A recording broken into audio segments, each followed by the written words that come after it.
Okay, beloved, let us look at how to do a broken rib stitch. This is a hood for another baby sleep suit that I am trying to make, and the whole suit is done in this broken rib stitch, and I thought I could show you how to do it because it's very simple. So you do the ribbing on the back side of the piece. So I'm slipping the first stitch just to keep a straight edge, and then I am starting with the corresponding stitch. So it slipped the first stitch and then I needed to knit. So I started knitting and then purling and then knitting and then purling, and you do this along the entire back side of the piece. It's really very easy. And I'm just double checking to make sure I'm doing the pattern correctly, because if you purl and then knit when you're supposed to knit and then purl, that can be just, I don't want to say disastrous. You'll just have to redo it, which is fine. Or you can just add extra character, a little extra spice to your pattern, which is always fun.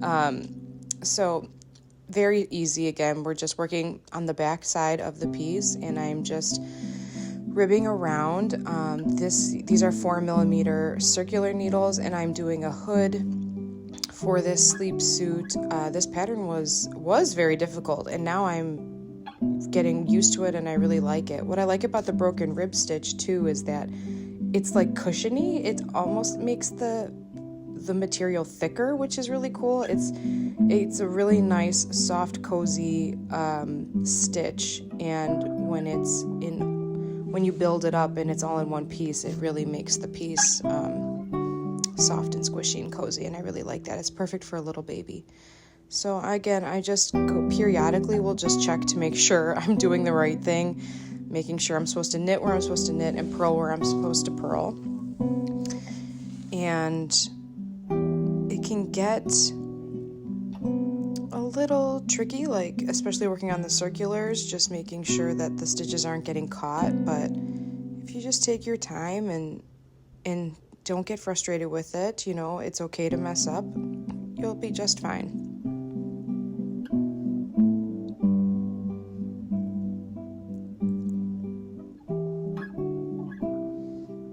Just about at the end here.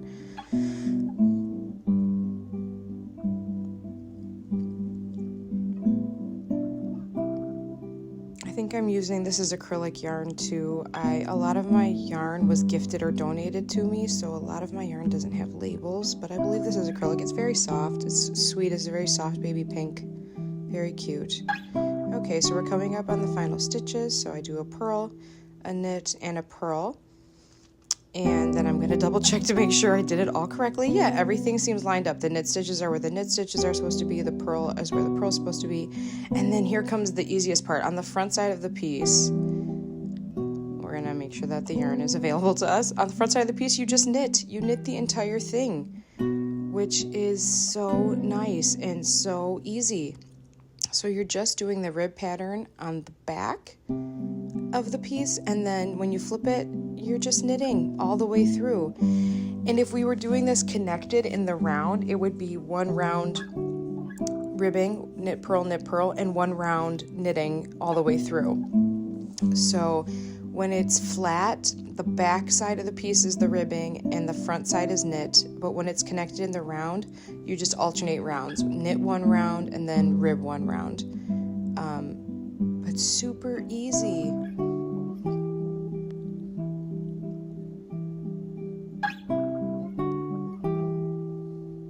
We can just watch my hands for a little bit. That's okay. Would love to know what everybody else is working on. Right now, I'm feeling very accomplished knitting these sleep suits, so I've been knitting a few.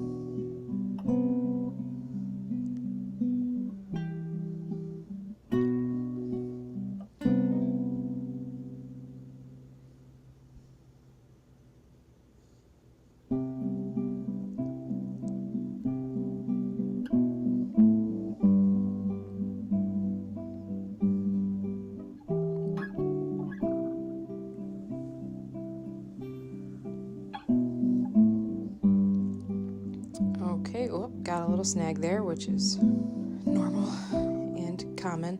And there we go. There it is. So it all looks cohesive. And that's the hood there. And then I wanted to show you what a rib, what 1x1 ribbing looks like compared to the broken rib. So is my tension great? No, but you get the point. So the broken rib, the best way I can describe it, it kind of looks waffly. It looks like a waffle pattern. And then the 1x1 rib is more like stripes, like, you know, straight up and down.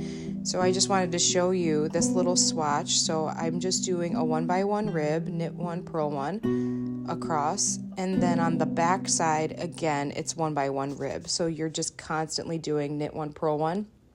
You're never doing a straight row through of just knitting. And so that's the difference. And I just wanted to show you that there is a little bit of difference. A 1x1 rib is something you would normally see on cuffs. So if you look at any sweater or your socks even, you can see a 1x1 rib. And so there's like a little swatch of a 1x1 rib as compared to a broken rib stitch. And yeah, let me know how this works for you. Have a good day.